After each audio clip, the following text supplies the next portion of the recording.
Murder সিনেমার মাধ্যমে রূপালী পর্দায় আলো ছড়িয়েছিল ইমরান হাশমি ও মল্লিকা শেরাওয়াত। সিনেমাটির গল্প যেমন দর্শক হৃদয়ে আঁচড় কেটেছিল, সিনেমাটির গানও শ্রোতা মহলে আলোড়ন তৈরি করেছিল।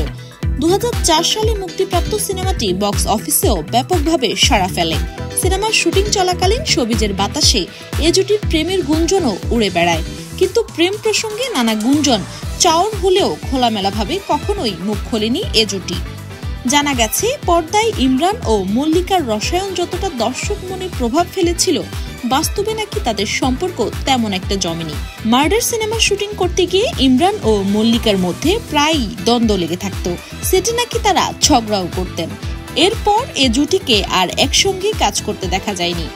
এবার প্রায় 20 বছর ধরে চলা দ্বন্দ্বের অবসান ঘটিয়ে অভিনেতা ইমরান হাশমি এবং মল্লিকা শেরাওয়াত মুখ খুলেছেন গণমাধ্যমে। গলেছে তাদের অভিমানের বরফও।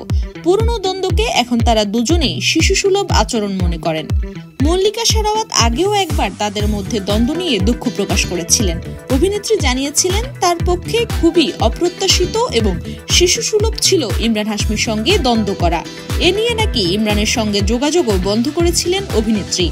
পাশাপাশি ইমরানের প্রশংসা করে মল্লিকা বলেন, ইমরান দুর্দান্ত সহ অভিনেতা ছিলেন।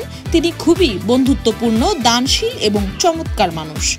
এদিকে ইমরান এক সংবাদ সম্মেলনে জানান, তারা দুজনেই দুজনের সম্পর্কে অনেক খারাপ কথা বলেছিল।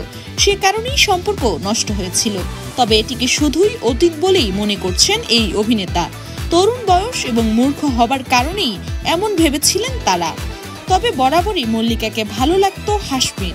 সে কারণেই পরবর্তীতে কাজও করতে চাইতেন ইমরান।